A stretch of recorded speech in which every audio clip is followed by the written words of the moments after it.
The Book of Helaman.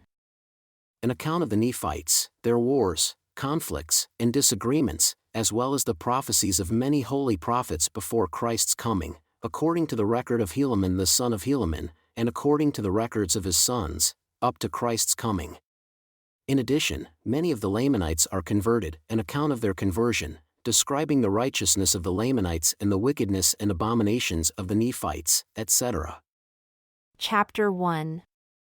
At the start of the 40th year of the judge's rule over the Nephite, a serious problem arose among the Nephite. Peran died and departed this earth. A serious fight began between the brothers, Peran's sons, about who would occupy the judgment seat. Now the names of those fighting for the judgment seat were Peran, Paankai, and Pacumeni. This resulted in the people fighting.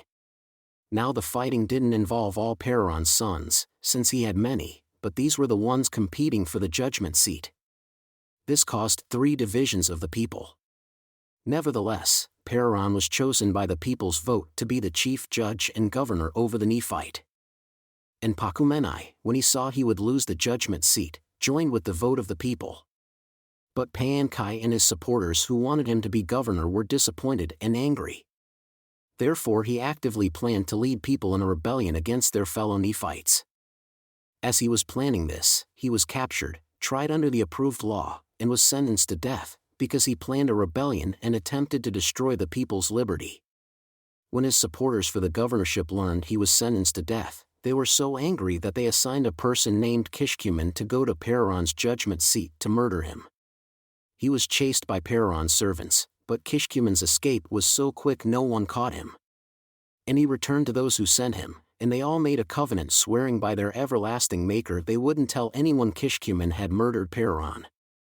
Therefore Kishkumen remained unknown to the Nephite, since he had been disguised when he murdered Peran. Kishkumen and his gang, who covenanted with him, blended in with the people so well that not all of them were identified, but all those who were identified were sentenced to death. Now Pacumeni was elected by the people's vote to be the chief judge and governor over the people, replacing his brother Peran, following the right of succession.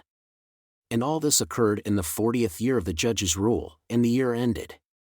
In the 41st year of the judge's rule, the Lamanite gathered an innumerable army of men equipped with swords, scimitars, bows, arrows, helmets, breastplates, and a variety of shields. They attacked the Nephite. Their leader was named Coriantumr, a descendant of Zarahemla. He was a Nephite defector, and was a large, powerful man. Therefore the Lamanite king, named Tubaloth, the son of Amoron, trusted that Coriantumr, being so powerful, could take on the Nephite. He believed that by sending so strong and wise a leader he could defeat the Nephite. Therefore he aroused the anger of his people, assembled an army, appointed Coriantumr as their leader, and sent them marching to war against the Nephite and Zarahemla. Because the Nephite had been distracted by internal conflict and fighting for control of the government, they neglected to keep enough guards for Zarahemla, thinking the Lamanite wouldn't dare attack the great city of Zarahemla in the heart of their lands. But Coriantumr led his large army and attacked the city, and their attack was so sudden there wasn't any time for the Nephite to assemble their armed forces. Therefore Coriantumr cut down the guards by the city entrance and led his whole army right into the city. They killed everyone who opposed them, taking control of the entire city. Pacumeni, who was the chief judge, ran from Coriantumr to the city wall. Coriantumr killed him against the wall, ending Pacumeni's life. When Coriantumr realized he not only held the city of Zarahemla, but that the Nephite had run away, were killed, captured, and thrown into prison, and he had overtaken the strongest fortification in the whole land, he was so confident that he prepared to conquer the whole land. So he didn't pause in Zarahemla, but quickly marched a large army directly to the city of Bountiful. He was determined to act quickly and cut his way through with the sword, planning to take the entire north part of the land. Because he mistakenly believed their greatest strength was in the center of the land, he immediately attacked, not giving them any time to gather their defense except in small companies. By quickly attacking them in small companies he cut them down. But Coriantumr's campaign through the center of the land gave Moronihah a great advantage, despite the many Nephite who were killed. Moronihah thought the Lamanite would never dare to attack the center of the land, but that they would invade cities along the border, as they had always done before.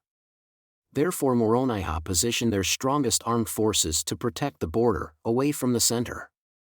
But the Lamanite weren't afraid to attack the center, as he had hoped. Instead, they surprisingly invaded the center of the land and captured the capital, the city of Zarahemla, and were attacking throughout the center of the land, slaughtering the people, men, women, and children, and overtaking many cities and fortresses. But when Moronihah realized this, he immediately dispatched Lehi with an army on a route to intercept them before they reached Bountiful. He intercepted them before they reached Bountiful, and successfully attacked, forcing their retreat. Moronihah intercepted them in their retreat and fought them in a very bloody battle, costing many lives. Coriantumr was one of those who were killed. Then the Lamanite couldn't retreat in any direction, not to the north, south, east, or west, since they were surrounded on every side by the Nephite. Coriantumr had put the Lamanite into the middle of the Nephite, clearly vulnerable to the Nephite, and he had been killed. So the Lamanite surrendered to the Nephite. Moronihah retook Zarahemla, and the Lamanite prisoners left peacefully. And the 41st year of the judge's rule ended. In the 42nd year of the judge's rule, after Moronihah re-established peace between the Nephite and Lamanite, no one occupied the judgment seat. So the people debated who would fill the position. Helaman, who was the son of Helaman, was elected by the people's vote. But Kishkumen, who had murdered Peran, set a trap to kill Helaman as well. He was supported by his gang, who had made a covenant to keep their murderous conspiracy secret. A man named Gadianton led Kishkumen's gang, and he was persuasive, careful in planning killings and robbery, and very cunning in protecting the gang. He promised them if they would place him in the judgment seat, Kishkumen and other gang members would be appointed to positions of power and authority. Therefore Kishkumen planned to kill Helaman. An official loyal to Helaman spied on the gang the night the murder was planned, knew of the plan, and met Kishkumen on his way to kill Helaman on the judgment seat.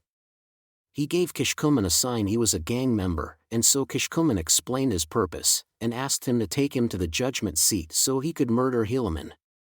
After Helaman's loyal official heard all of Kishkumen's secret plans, about the planned murder, and how gang members intended to murder, rob, and rise to power as the objective of their conspiracy, then Helaman's loyalist said to Kishkumen, "I'll take you to the judgment seat." Now that really pleased Kishkumen, because he thought he would accomplish his plan. But Helaman's servant, as they were going to the judgment seat, stabbed Kishkumen in the heart, and he fell dead without a groan. And he ran and told Helaman everything he had seen, heard, and done. Helaman sent out forces to arrest this gang of robbers and secret assassins, so they could be executed according to the law. But when Gadianton saw Kishkumen didn't return, he was afraid he might be killed. So he led his gang and they quickly fled the land in secret, entering the wilderness. As a result, when Helaman sent out forces to arrest them, they were nowhere to be found. You'll learn more about this Gadianton later. And so the 42nd year of the judge's rule ended. At the end of this book, you'll learn Gadianton ultimately caused the overthrow, and almost caused the entire annihilation of the Nephite. Now I don't mean the end of the book of Helaman, but I mean the end of the record of Nephi, from which I've taken the entire account written here.